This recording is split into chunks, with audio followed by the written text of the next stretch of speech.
আসন্ন উপজেলা পরিষদ নির্বাচনকে সামনে রেখে প্রচারণায় ব্যস্ত সময় কাটাচ্ছেন প্রার্থীরা ছুটছেন ভোটারদের বাড়ি বাড়ি, ভোট টানতে দিচ্ছেন উন্নয়নের নানা প্রতিশ্রুতি।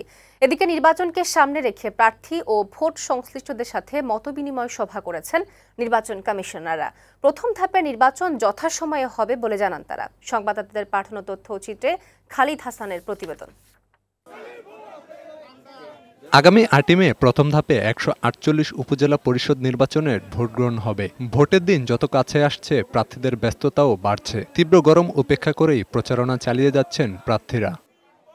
নাটোরের প্রথম ধাপে সদর, নলডাঙ্গা ও সিংড়া উপজেলায় ভোট গ্রহণ হবে। ভোটারদের মঞ্চে তাই দুয়ারে দুয়ারে যাচ্ছেন প্রার্থীরা। ভোটারদের কথা শুনে দিচ্ছেন সমাধানের আশ্বাস।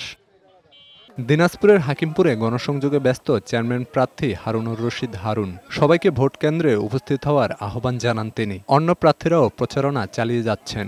৫টি বছর হাকিমপুরের রাস্তাঘাট, স্কুল, কলেজ, বিভিন্ন রকম প্রতিষ্ঠান, বিভিন্ন ড্রেন এসে সব করার আমি চেষ্টা করেছি।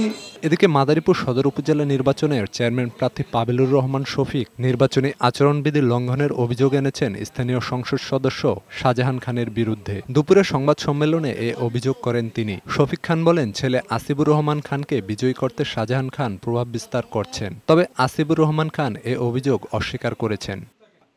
সিরাজগঞ্জের কাজীপুর উপজেলা নির্বাচনে প্রভাব বিস্তারের অভিযোগ উঠেছে উপজেলা আওয়ামী লীগের বিরুদ্ধে। তবে সংবাদ সম্মেলন করে অভিযোগ অস্বীকার করেছে উপজেলা আওয়ামী লীগ।